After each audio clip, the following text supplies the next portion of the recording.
Salam sejahtera bagi kita semua, semoga kita selalu dalam keadaan sehat dan berbahagia. Pada bulan Ramadan 2025 ini muncul kembali aksi sweeping yang kemudian dilakukan oleh organisasi masyarakat yang mengatasnamakan tentunya adalah Islam, karena agama Islam yang sedang melakukan ibadah puasa. Nah, tempatnya adalah di Garut. Kalau kita mengaitkan Garut, dulu juga pernah terjadi perebutan bendera tauhid oleh saudara-saudara Banser yang kemudian dibakar, dan kemudian Bansernya malah jadi menjadikan dia tersangkut kasus yang serius. Padahal dia untuk menjaga sebuah acara agar tidak disusupi oleh organisasi terlarang. Saya puasa muslim lain muslim sahur sahur kita sahur mana softtek kata bulan softtek bu apa yang maklumat Ramadan sahur ya siap penghargaan siap yang betul sebenarnya siap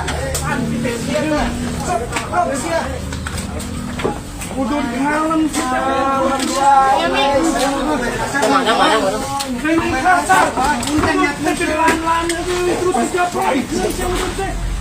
itu tuh balik itu tuh balik itu tuh. Nah, sweeping pada tempat makan, warung makan yang buka siang hari kali ini dilakukan oleh aliansi umat Islam. Kalau dulu dilakukan oleh Front Pembela Islam, yang mana Front Pembela Islam merupakan organisasi yang dipimpin oleh Ba'alawi Yaman, oleh Habib Rizik, kemudian petinggi-petingginya juga dari klan Ba'alawi Yaman. Akan tetapi kali ini kasus yang berbeda, organisasinya juga berbeda. Akan tetapi organisasi ini saya kira dan warga yang terlibat masih merupakan sealiran, artinya adalah satu sekte dengan Front Pembela Islam, yaitu Sunni, masih Sunni dalam tanda kutip, dan masih Aswaja. Kenapa? Karena yang kemudian dilakukan, kemudian diteriakan dan sebagai pengiring aksi tersebut adalah sholawat nariyah, yang mana sholawat nariyah ini adalah ciri khas dari sekte Sunni. Tidak mungkin kita mau menuduh dari Salafi Wahabi, tentunya tidak mungkin Salafi Wahabi kemudian menyenandungkan sholawat nariyah.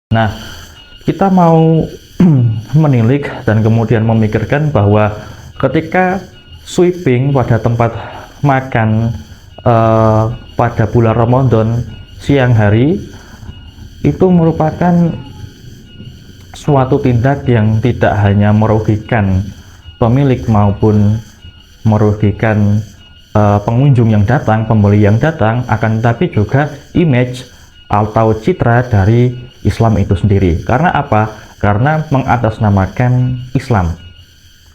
Nah, mengatasnamakan Islam karena yang satu adalah Front Pembela Islam, yang satu adalah aliansi umat Islam, sama-sama berafiliasi kepada agama Islam.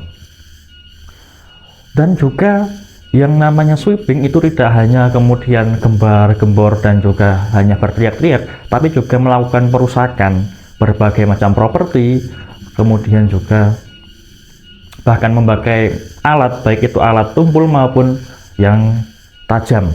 Juga kemudian selain perusakan yang merugikan melalui properti, itu juga berbau intimidasi baik kepada pembeli maupun kepada pemilik dari warung tersebut. Bahkan sampai ada tutup paksa supaya besok lagi jangan buka kembali di siang hari bulan Ramadan, ya. Nah, meskipun demikian, ketika kita mau mencermati lebih dalam bahwa yang namanya warung itu dia mau buka atau tidak, itu adalah hak dari si pemilik warung tersebut. Artinya adalah tanah itu dia yang punya atau dia yang sewa, kemudian juga tempat usaha tersebut juga sama, dia yang punya atau dia yang sewa, kemudian tenaga kerja juga dari si pemilik warung itu sendiri, dan tidak merugikan siapapun, tidak merampas hak siapapun. Dia hanya menyajikan barang dagangannya sebagaimana hari-hari biasa, ya, dan juga tanpa kemudian menawar-nawarkan. Artinya adalah menawarkan dalam arti bahwa kamu puasa, kamu tidak usah puasa, kamu silahkan beli di sini, kan tidak seperti itu. Tetapi dia hanya menyajikan, kemudian siapapun yang datang untuk beli ya dipersilahkan, karena itu memang pekerjaan dia. Dan di situ ada concern, ada kesepakatan antara penjual dan pembeli bahwa yang pembeli sudah menyiapkan dagangannya, menyajikan dagangannya, kemudian si pemilik sudah menyajikan, kemudian si pembeli juga sudah menyiapkan uang untuk membeli. Artinya di situ sudah terjadi sebuah transaksi, sebuah akad, dan sudah terjadi persetujuan. Dan kemudian masuklah pihak ketiga. Pihak ketiga di situ adalah organisasi masyarakat yang kemudian melakukan sweeping, melakukan sebuah razia dalam tanda kutip, yang mana dia tidak ada otoritas di situ. Dia bukan kemudian dia adalah polisi pamong praja, dia bukan pihak dari pemerintah yang berwenang, tetapi dia adalah inisiatif dari mereka sendiri, inisiatif untuk membentuk sebuah aliansi, membentuk sebuah organisasi, yang mana kemudian beberapa aksinya itu dilakukan dalam bentuk sweeping atau bentuk razia. Nah, itu adalah pihak ketiga yang kemudian merusak transaksi antara si pembeli dan juga si pemilik warung. Padahal kalau kita juga mau berpikir bahwa bisa saja tidak hanya yang datang itu atau yang membutuhkan warung yang buka dan menyediakan itu adalah orang-orang muslim yang fasik. Nah, muslim yang fasik di sini artinya adalah muslim yang tidak taat, muslim yang kemudian bukan karena hal yang urgent tapi dia tidak puasa, dia kemudian tidak melaksanakan ibadah di bulan Ramadan sebagaimana mestinya, dia justru bukannya menahan diri dari makan dan minum, tetapi dia justru ke warung untuk di situ dia membeli makan, membeli minum, dan menikmati di warung tersebut. Nah, itu muslim yang fasik. Oke, kalau mau memang itu yang ditegur, bolehlah ditegur, tetapi tidak dengan intimidasi, kekerasan, dan ancaman. Dengan memperingatkan saja sudah cukup. Nah, mungkin target yang lain yang kiranya mereka juga membutuhkan warung dan juga membutuhkan tempat makan, yaitu adalah yang pertama adalah orang-orang non-muslim. Orang-orang non-muslim itu mereka tidak puasa, mereka juga tidak kemudian melakukan ibadah di bulan Ramadan, mereka terdampak dari sweeping tersebut. Itu bisa jadi padahal mereka tidak ada kewajiban untuk melakukan puasa, mereka juga punya hak bebas untuk membeli di warung tersebut, dan mereka juga membutuhkan warung tersebut meskipun yang punya warung adalah umat muslim. Tetapi kalau kemudian orang non-muslim tersebut mau mengkhususkan bahwa dia mau beli di warung yang non-muslim juga, nah itu kan sangat terbatas jumlah warung makan yang dimiliki oleh pemilik non-muslim. Akan lebih banyak yang mayoritas adalah umat muslim itu sendiri. Mereka membutuhkan itu untuk baik untuk sarapan, untuk makan siang, untuk makan sore. Mereka juga membutuhkan warung tersebut. Kemudian juga ibu hamil yang dia uzur, yang dia tidak kemudian punya kewajiban puasa, dia juga memerlukan adanya warung tersebut untuk kemudian memenuhi kebutuhan makan dan minumnya secara cepat saji. Karena jika mau memasak pun itu akan menguras waktu, menguras tenaga, yang mana ibu hamil juga dia harus bisa memanage energinya, karena kondisi fisiknya juga tidak sekuat biasanya ketika tidak sedang hamil. Maka dalam Islam pun dia ada sebuah toleransi untuk tidak berpuasa seperti itu. Termasuk juga orang-orang yang sakit. Nah, orang sakit dia itu juga bisa ditoleransi untuk tidak berpuasa. Orang yang sakit tersebut karena kondisi tubuhnya, kondisi fisiknya yang lemah, jika dipaksakan untuk puasa, mereka akan menambah sebuah mudorot, artinya adalah menambah penyakit itu lebih parah lagi. Nah, di situ mereka juga membutuhkan makanan yang cepat saji, artinya adalah makanan yang siap saji. Mereka tidak harus masak terlebih dahulu, tapi bisa beli langsung di warung, di tempat makan yang sudah tinggal beli, dan setelah itu tinggal makan saja, seperti itu.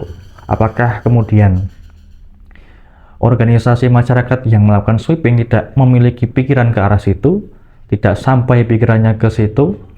Kemudian juga orang tua, kakek, nenek yang mereka sudah uzur, mereka sudah lemah daya ingatnya, mereka kemudian fisiknya juga sudah melemah, yang sudah tidak terikat kewajiban puasa, mereka masih membutuhkan makan dan minum.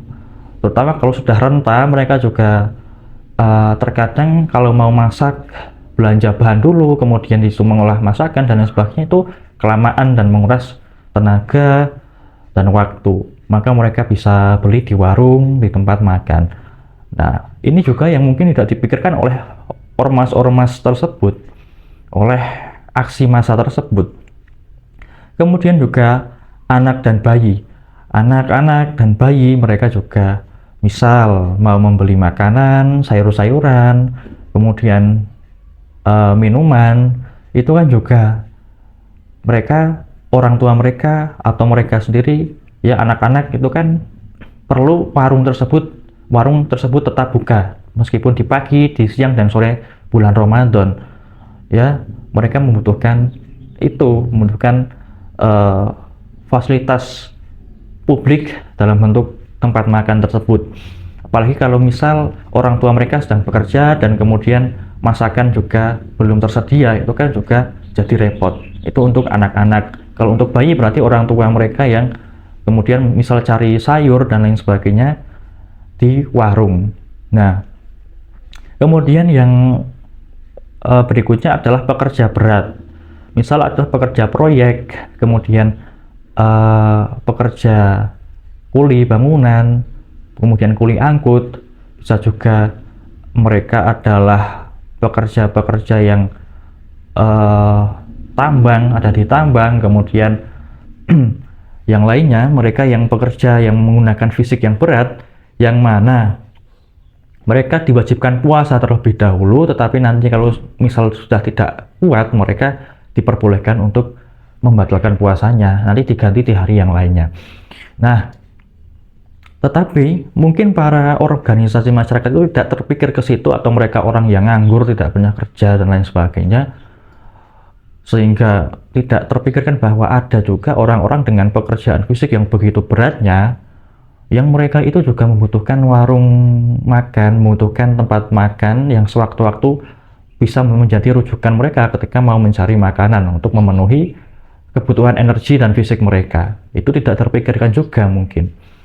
Nah, kemudian ini yang juga penting adalah musafir.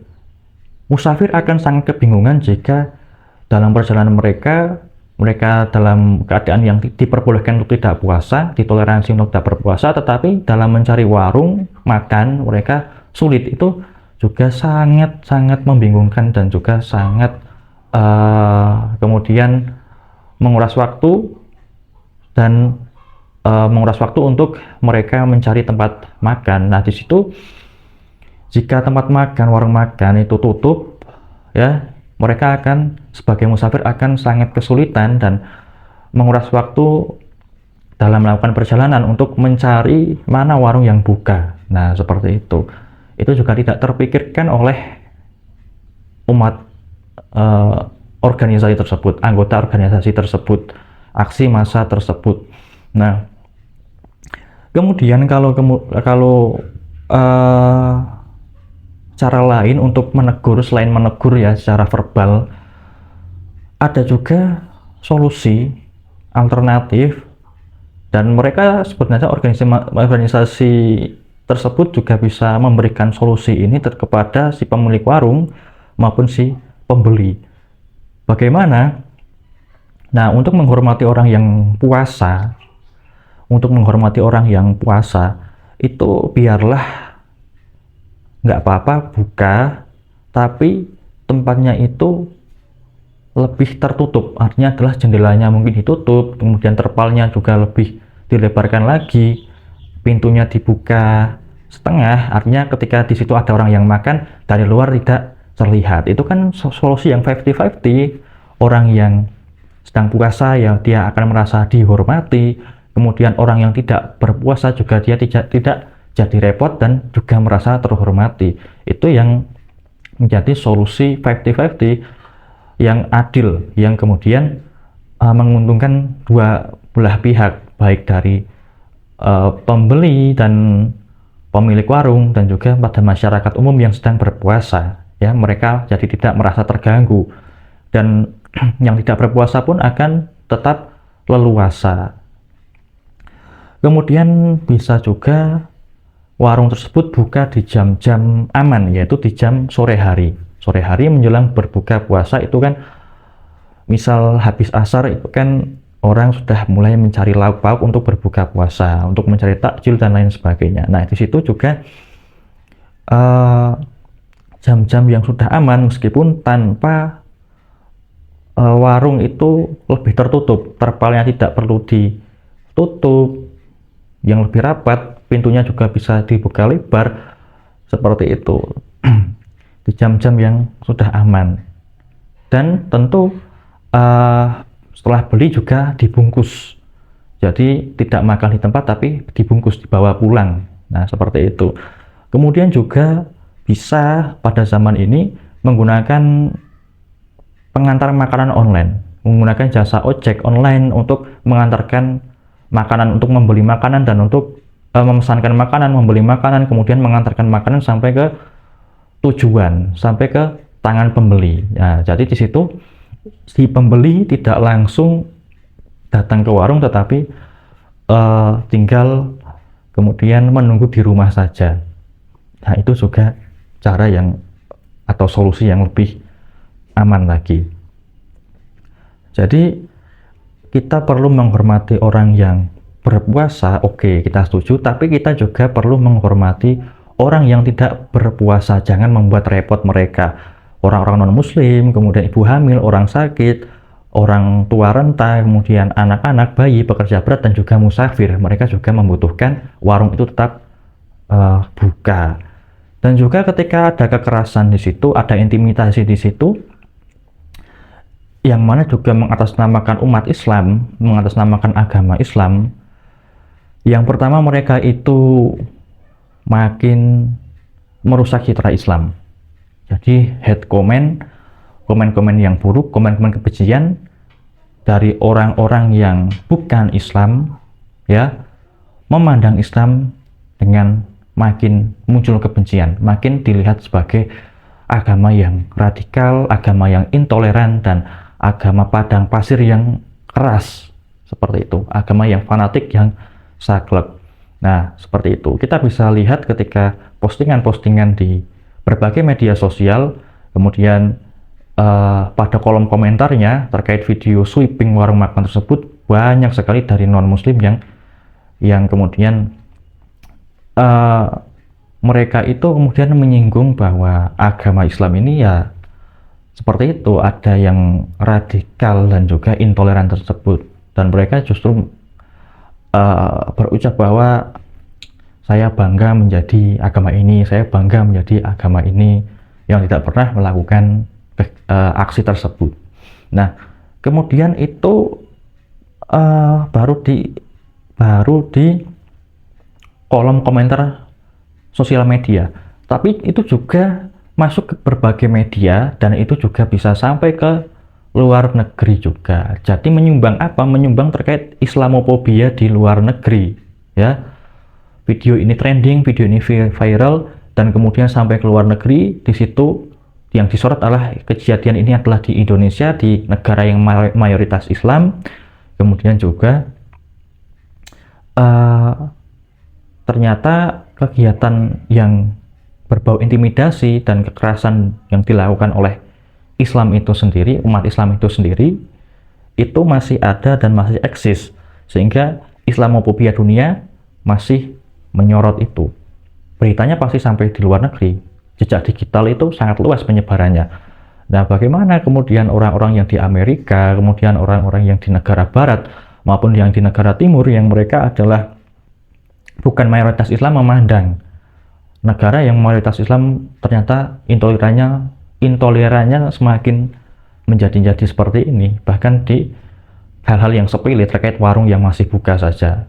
Nah, harus ada tindak kekerasan seperti itu. Nah, itu kan menyumbang Islam itu ditolak di berbagai belahan dunia.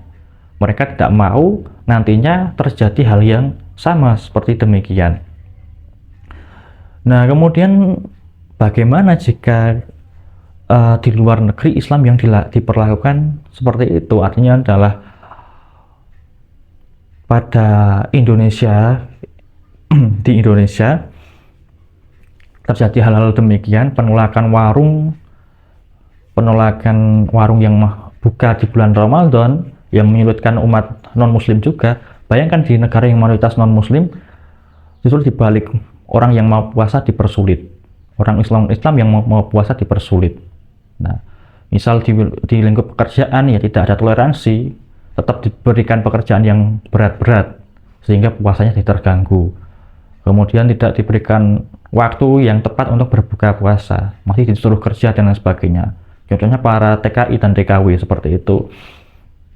Atau kalau ada aksi yang lebih sentimen lagi, mereka dipaksa makan atau dipameri hidangan makanan di depan mereka yang sedang berpuasa. Rasanya itu akan sama, dan itu bukan mereka yang memulai, mereka yang mengcounter kegiatan aksi massa di Indonesia ini. Bagaimana jika seperti itu? Itu akan sangat menyakitkan, dan itu akan kita marah, tetapi kita sendiri yang memulai.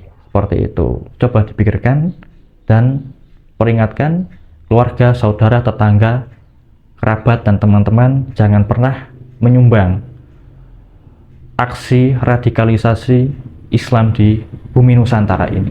Terima kasih. Salam sejahtera bagi kita semua. Semoga kita dalam keadaan berbahagia, dan semoga semua makhluk berbahagia.